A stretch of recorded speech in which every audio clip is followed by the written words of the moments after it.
Om Swastiastu, kami dari kelompok Silabus 14 akan mempresentasikan perubahan dalam pemecahan kasus-kasus organisasi. Mata kuliah Manajemen Perubahan, dosen pengempu Nimade Satya Utami, SE MM. Baik, di sini saya akan membahas tentang dilemanya seorang manajer menurut panamku. Di sini saya mengambil 3 kasus, yang dimana yang pertama perubahan manajemen yang dilakukan PT Telkom, yang kedua kasus Coca-Cola, yang ketiga kasus pemecatan 7.000 karyawan Gojek. Baik, di sini saya akan menjelaskan perubahan manajemen yang dilakukan PT Telkom, di mana perubahan manajemen yang dilakukan PT Telkom adalah sebagai berikut. Yang A, perubahan susunan direksi, di mana susunan direksi diubah sesuai tuntutan internal dari Sekar PT Telkom. Maka pada tanggal 11 Mei 2012 diadakan RUPS atau Rapat Umum Pemegang Saham untuk melakukan perombakan susunan direksi PT Telkom. Dari rapat tersebut dihasilkan susunan direksi baru yang diketuai oleh Arif Yahya. Berikut adalah susunan direksi PT Telkom. Yang pertama, Direktur Utama Arif Yahya, CEO. Yang kedua, Direktur Keuangan Ones Basri.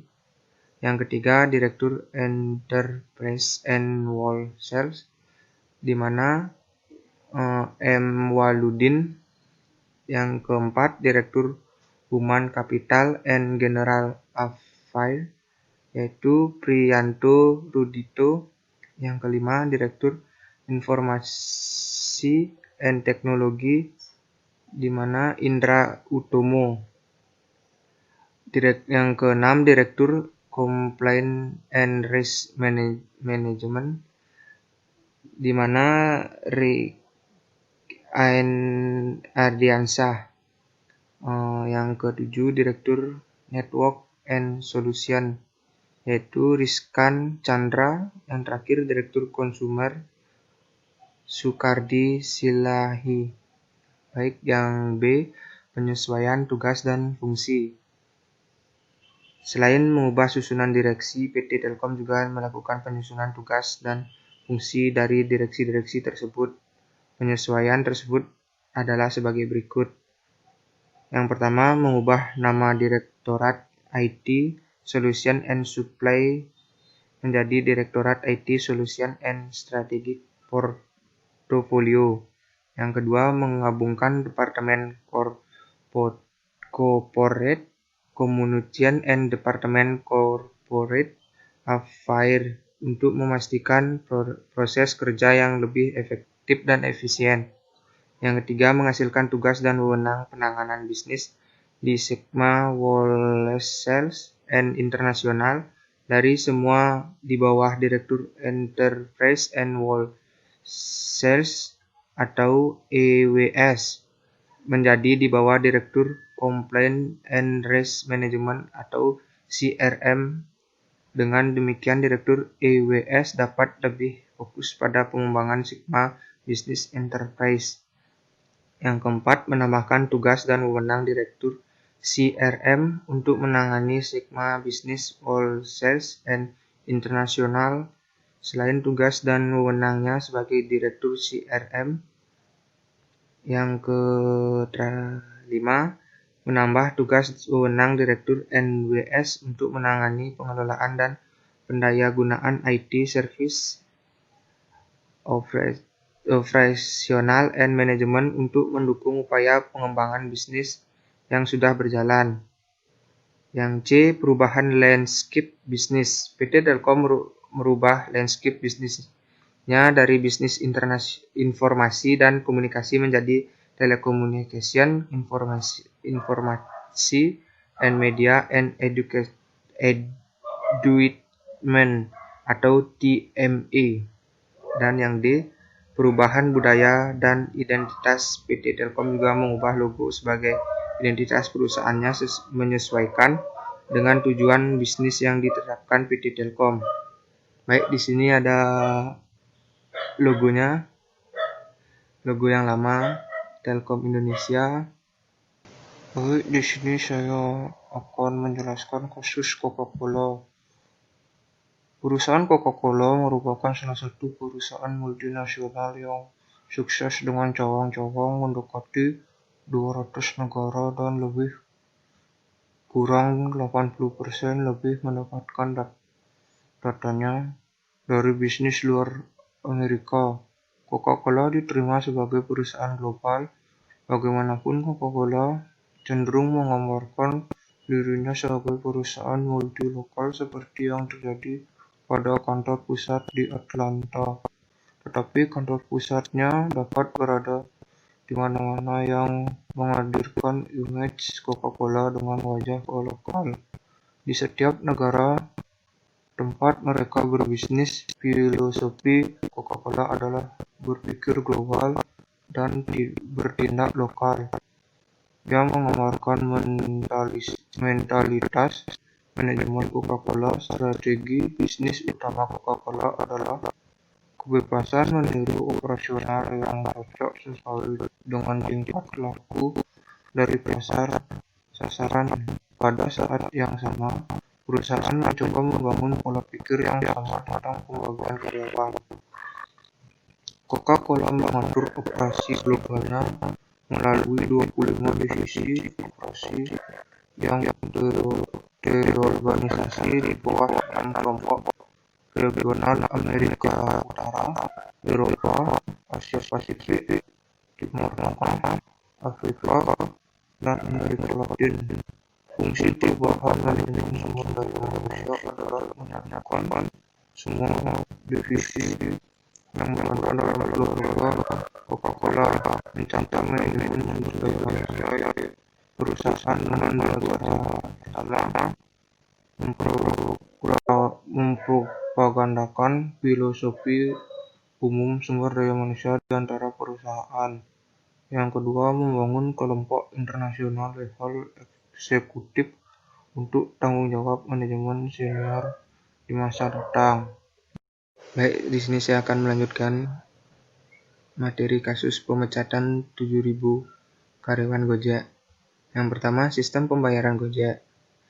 Di sini ada 5 sistem. Yang pertama, bagi hasil. Yang kedua, asuransi gratis. Yang ketiga, bonus buat yang rajin. Yang keempat, bisa dijadikan alternatif tambahan pekerjaan. Yang kelima, buka peluang investasi.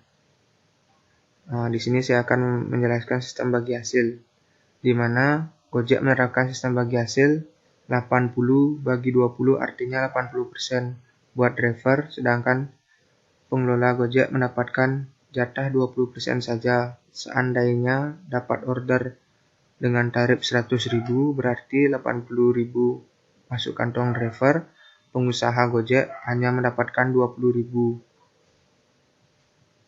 Yang kedua, asuransi gratis.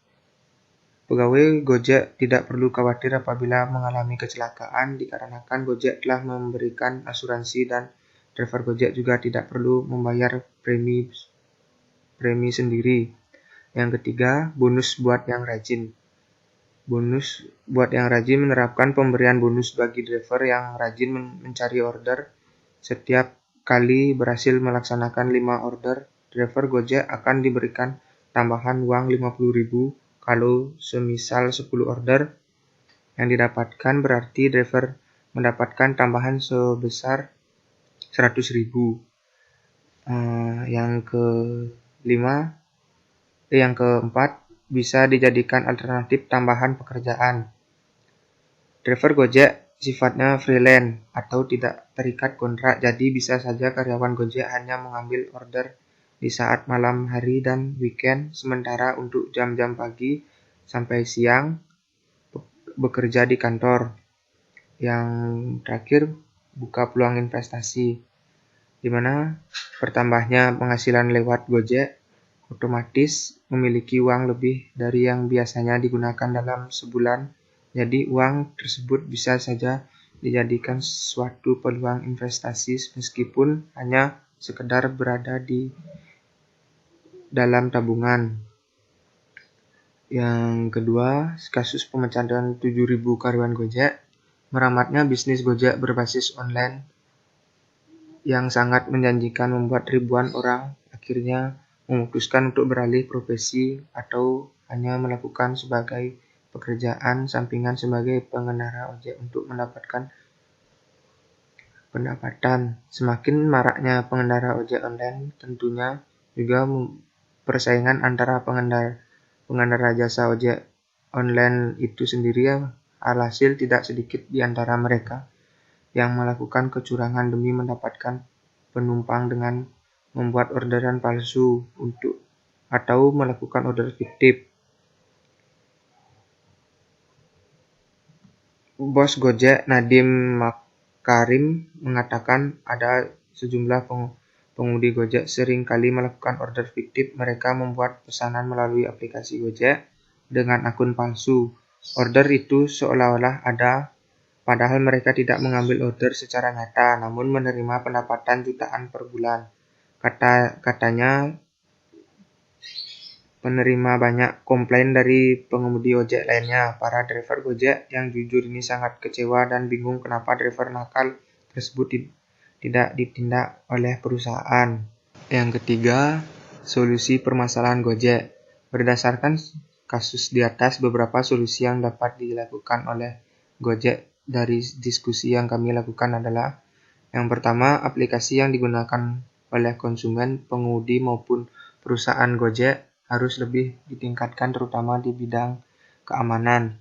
Yang kedua, peningkatan pelayanan customer service untuk mengontrol keluhan baik dari konsumen maupun driver Gojek. Yang ketiga, perusahaan Gojek sebaiknya dalam melakukan open recruitment kepegawaian diadakan suatu tes kualifikasi untuk menyaring calon driver Gojek.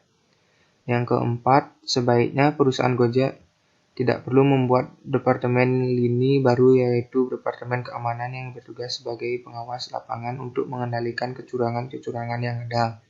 Yang terakhir, perusahaan perlu memberikan tindakan yang tegas baik kepada pegawai maupun driver yang melakukan kecurangan, bisa dengan denda, surat peringatan maupun pemecatan. Baik, di sini ada sesi pertanyaan. Yang pertama, bagaimana cara Anda memecahkan sesuatu kasus, misalkan Anda sebagai seorang manajer di suatu organisasi tersebut.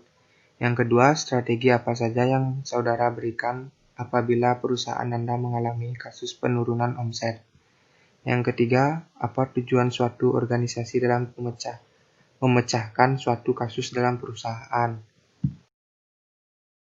Baik, kesimpulan dari presentasi dari saya. Dari penjabaran kasus di atas, maka dapat kami simpulkan bahwa dilema seorang manajer dalam melakukan perubahan terhadap suatu organisasi merupakan hal yang tidak mudah. Dari situlah banyak muncul kasus-kasus mengenai hancurnya sebuah organisasi akibat tidak lancarnya berjalan suatu perubahan. Manajer selaku pemimpin harus mampu mengambil keputusan dengan teknik-teknik yang ada. Agar keputusan itu mampu membuat perusahaan lebih baik, maka kita sedang dalam kesulitan dan menghindarkan dari yang namanya kebangkrutan dengan adanya model-model perubahan yang banyak dikemukakan oleh beberapa ahli, membuat pemimpin menjadi lebih paham apa yang sedang dihadapi dan bagaimana cara menghadapinya. Baik, sekian dari presentasi dari kelompok kami. Jika ada salah kata, kami mohon maaf. Kami tutup dengan Prama Santi. Om Santi Santi Santi Om.